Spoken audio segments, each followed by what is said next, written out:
is in the building, doing it all for every last one of you from the H-Town. You know what's going down. The drama is high. People are waiting. Fans are waiting in expectation. If y'all seen my video yesterday, this community is starting to become great again. The NFC East. I'm sick and tired of the NFC least kind of talk, especially when we are the only division in football that actually every team has a Super Bowl ring. There's nothing least about that. Now, I know people are talking in terms of this year.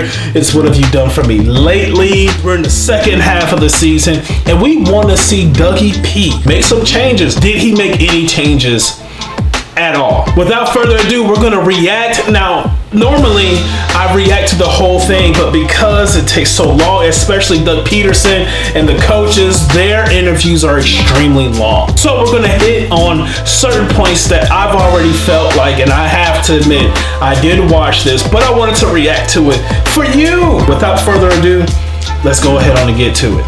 Brett Favre offered the opinion yesterday that you guys should have kept Nick Foles over Carson Wentz. Oh, his comments arguably offer, have a little bit more weight since you guys are tight. Just curious what your reaction to his comments are. I respect Brett's opinion. Yeah, we are friends, but I haven't talked to him, and he's entitled to that, and that's about it. Okay. All right, my man. Let me tell y'all something. Dougie P is the master of deflection.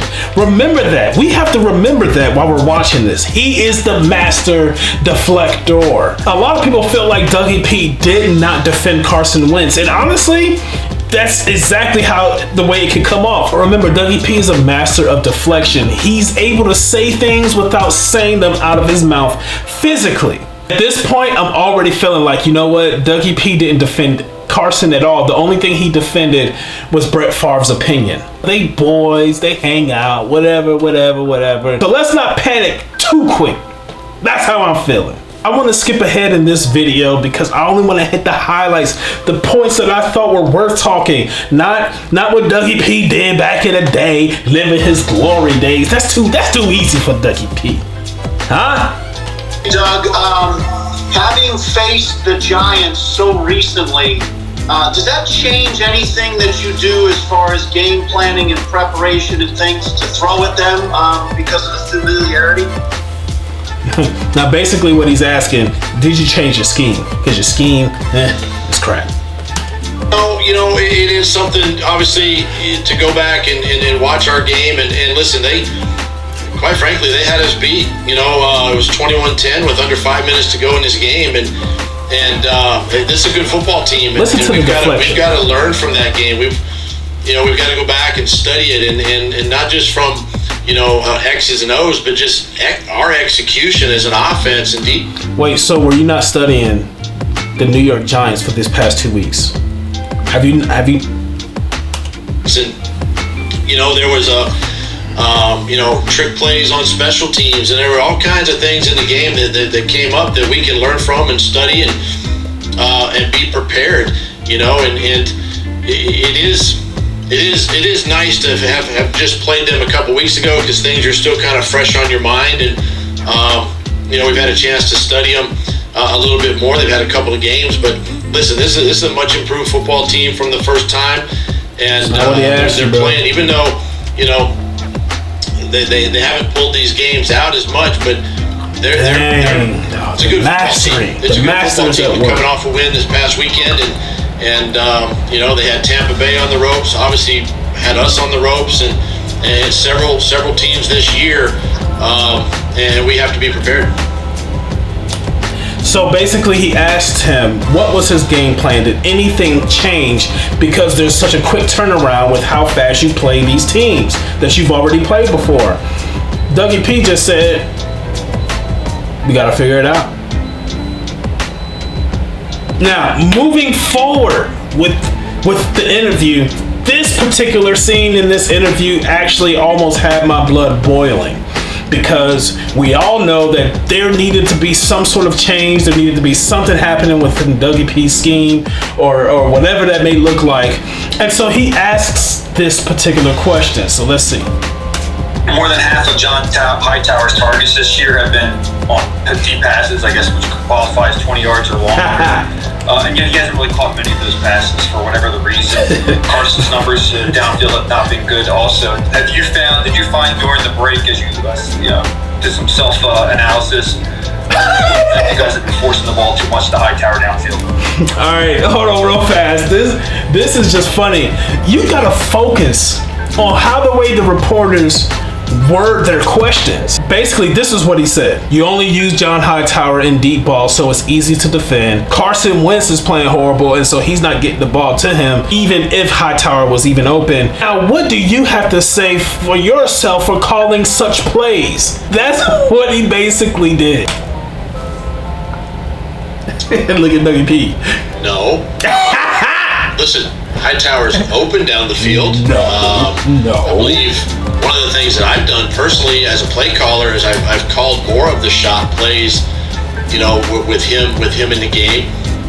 It is something that we studied last week during our off time, and honestly, we haven't hit as many as I would have liked.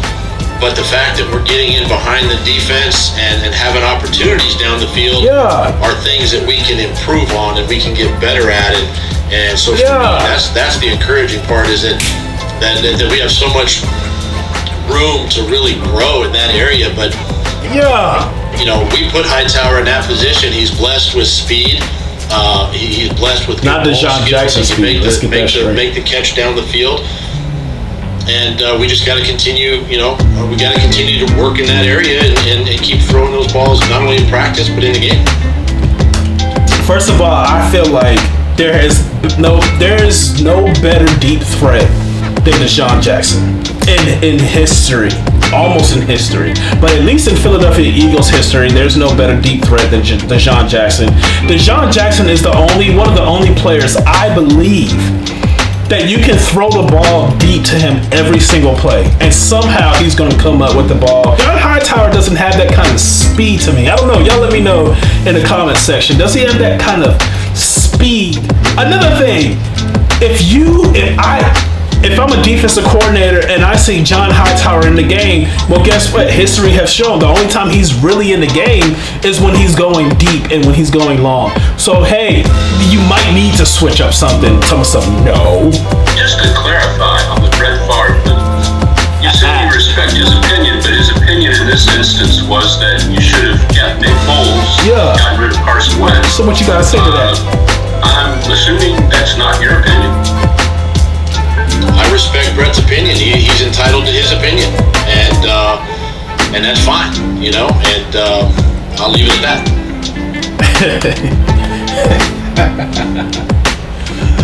My man, think you can do this to me? You think you can do this to me? That's probably how Carson Wentz is feeling right now. Let's keep watching.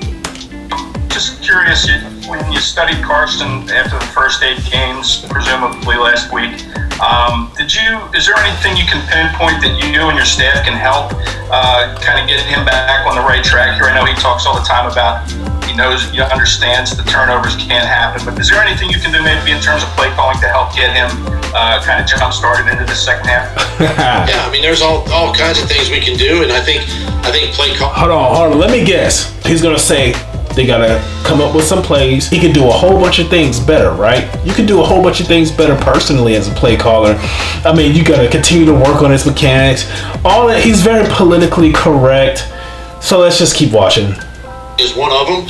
I can do things a little bit differently there. I could, obviously maybe call a run or two a little bit more to help out a little bit. But some of the things that we're doing offensively, or that we did in the first half of the season, was our 1st and 10 production. We were poor. We were not staying ahead of the chains, so to speak. We were too many second long and third long situations. So offensively, we were putting ourselves in bad situations, and those are things that we can focus on, whether it be the run game, whether it be the screen game, quick passing, whatever it might be to not only help Carson but to help the offense, and all those things go hand in hand with the success of your offense. And we just got to do a better job on 1st and 10 and keeping ourselves out of those situations.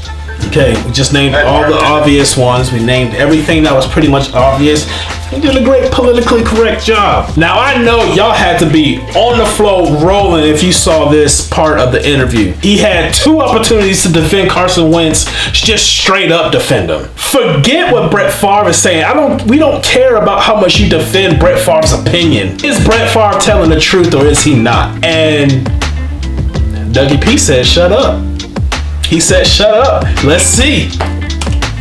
Doug, before it gets blown out of proportion and everyone runs with Doug didn't support Carson today and he stood by what Brett Favre said, just want to give you a final opportunity to clarify. Those were Brett's thoughts.